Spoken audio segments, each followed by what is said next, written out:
বিজিবির সর্ববৃহৎ ইয়াবা চোরাচালান আনুমানিক 25,78,20,000 টাকা মূল্যে 9,59,400 পিস ইয়াবা উদ্ধার করতে সক্ষম হয়।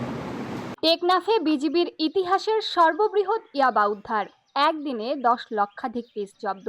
বিস্তারিত থাকছে কক্সবাজার থেকে কামাল উদ্দিন জয়ের প্রতিবেদনে। টেকনাফের হিংলা সীমান্ত এলাকায় অভিযান চালিয়ে বর্ডার গার্ড বাংলাদেশের এ যাবৎকালের সর্ববৃহৎ ইয়াবার চালান জব্দ করেছে। উদ্ধার করা হয়েছে আনুমানিক 25,78,20,000 টাকা মূল্যের 8,59,400 পিস ইয়াবা। বিজিবি সূত্রে জানা যায়, গোপন সংবাদের ভিত্তিতে প্রায় 2 সপ্তাহ ধরে হিংলা সীমান্ত এলাকায় গোয়েন্দা নজরদারি জোরদার করা হয়। আধুনিক প্রযুক্তি যেমন রাডার, ড্রোন ও থার্মাল ইমেজার ব্যবহার করে সীমান্তের সার্বক্ষণিক পর্যবেক্ষণ চালানো হচ্ছিল। 11 এপ্রিল ভোর রাতে নাফ নদী সংলগ্ন এলাকায় সন্দেহজনক গতিবিধি শনাক্ত হলে বিজিবির একটি টহল দল দ্রুত ঘটনাস্থলে অবস্থান নেয়। পরে চোরা কারবারিরা নদী পাড়ি দিয়ে বাংলাদেশে প্রবেশের চেষ্টা করলে বিজিবি সদস্যরা তাদের চ্যালেঞ্জ জানায়। এ সময় চোরা কারবারিরা সঙ্গে থাকা ইয়াবার পোটলা ফেলে দিয়ে পুনরায় নদীতে ঝাঁপিয়ে মিয়ানমারের দিকে পালিয়ে যায়। পরবর্তীতে ঘটনাস্থল থেকে 13টি বড় পোটলা উদ্ধার করা হয়। এসব পোটলা খুলে মোট 8,59,400 পিস ইয়াবা পাওয়া যায়। একই দিনে দুপুরে রামু উপজেলার খুনিয়াপালং ইউনিয়নের তুলাবাগান এলাকা থেকে তুলাবাগান এলাকা থেকে রামু ব্যাটালিয়ন আরও 2 লক্ষ পিস ইয়াবা উদ্ধার করে। এতে একদিনে মোট উদ্ধারকৃত ইয়াবার পরিমাণ দাঁড়ায় 10,59,400 পিস, যার আনুমানিক বাজার মূল্য 31,78,20,000 টাকা, যা বিজিবির ইতিহাসে একদিনে সর্বোচ্চ উদ্ধার। বিজিবি জানিয়েছে, উদ্ধারকৃত মাদকের বিষয়ে আইনগত কার্যক্রম প্রক্রিয়াধীন রয়েছে এবং এ ঘটনার সঙ্গে জড়িতদের শনাক্ত করতে গোয়েন্দা তৎপরতা অব্যাহত আছে। এছাড়াও সীমান্ত এলাকায় জ্বালানি, ভোজ্য তেল ও সার পাচার রোধে বিজিবির অভিযান অব্যাহত রয়েছে। গত 2 মাসে প্রায় 3,400 কেজি সার সহ উল্লেখযোগ্য পরিমাণ তেল পাচার রোধ করা হয়েছে।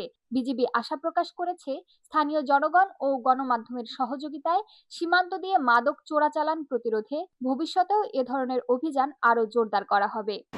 আজ ভোর রাত আনুমানিক 3 ঘটিকায় রাডারের মাধ্যমে নাফ নদী সংলগ্ন টেকনাফ উপজেলার আওতাধীন লীলা বিওপির দায়িত্বপূর্ণ এলাকা অবরাক পোস্ট এলাকায় নাফ নদী মিয়ানমার দিক হতে বাংলাদেশের দিকে আসার সন্দেহজনক একটি গতিবিধি শনাক্ত করা হয়। পরবর্তীতে সন্দেহভাজন চোরা কারবারিরা নাফ নদীর বাংলাদেশের অংশে আসলে থার্মাল ইমেজারের মাধ্যমে নিশ্চিত করা যায় যে চোরা কারবারির দল নাফ নদী দিয়ে সাঁতরিয়ে বাংলাদেশের অভ্যন্তরে প্রবেশের চেষ্টা করছে। প্রাপ্ত তথ্যের ভিত্তিতে লীলা বিওপির বিশেষ টহল দল তাৎক্ষণিকভাবে ঘটনাস্থলে গিয়ে বেড়িবাঁধের উপর কৌশলগত দ্রুত অ্যাম্বুশ স্থাপন করে।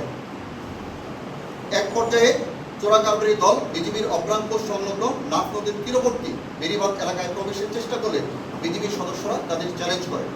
বিজিবির উপস্থিতি টের পেয়ে চোরা কারবারিরা সঙ্গে থাকা মাদক দ্রব্য ফেলে নাফ নদীতে ঝাঁপ দিয়ে সাঁতরিয়ে মিয়ানমার অভ্যন্তরে পালিয়ে যায়। পরবর্তীতে বিজিবির সদস্যরা ঘটনাস্থলে ব্যাপক তল্লাশি চালিয়ে মোট 13টি পোটলা ইয়াবা উদ্ধার করেন। পোটলাগুলো খুলে মোট 8,59,400 পিস ইয়াবা পাওয়া যায়। উদ্ধারকৃত মাদকের বিষয়ে আইনগত কার্যক্রম প্রক্রিয়াধীন রয়েছে। একই সঙ্গে এই চালানের সঙ্গে জড়িত অন্যান্য ব্যক্তিদের শনাক্ত করতে অন্যান্য আইনশৃঙ্খলা রক্ষাকারী বাহিনীর সাথে সমন্বয় সহ বিজিবির নিজস্ব গোয়েন্দা নজরদারি এবং অনুসন্ধান কার্যক্রম অব্যাহত রয়েছে। এছাড়াও আজ আনুমানিক 1300 ঘটিকায় রামু সেক্টরের আওতাধীন রামু ব্যাটালিয়ন তথা 30 বিজিবির আওতাধীন রামু উপজেলার খুনিয়াপালং ইউনিয়নের তুলাবাগান এলাকা হতে আরও 2 লক্ষ পিস ইয়াবা উদ্ধার করা হয়। রামু সেক্টর আজ 31,78,20,000 টাকা মূল্যের সর্বমোট 10,59,400 পিস ইয়াবা উদ্ধার করে, যা একদিনে এ যাবৎকালে বিজিবির উদ্ধারকৃত ইয়াবার মধ্যে সর্বোচ্চ। এছাড়াও বাংলাদেশ সরকারের নির্দেশ অনুযায়ী জ্বালানি ও ভোজ্য তেল এবং সার পাচার রোধে বিজিবির প্রচেষ্টা অব্যাহত রয়েছে। 64 বিজিবি বিগত 2 মাসে আনুমানিক 3,400 কেজি সার এবং উল্লেখযোগ্য পরিমাণ তেল পাচার রোধ করতে সক্ষম হয়। এলাকাবাসী সহ আপনাদের সকলের সহযোগিতার মাধ্যমে সীমান্ত দিয়ে মাদক চোরাচালান নির্মূলে 64 বিজিবি এ ধরনের অভিযান ভবিষ্যতে অব্যাহত রাখবে এবং কার্যকরী ভূমিকা রাখতে পারবে বলে আমি বিশ্বাস করি। আপনাদের সকলকে ধন্যবাদ।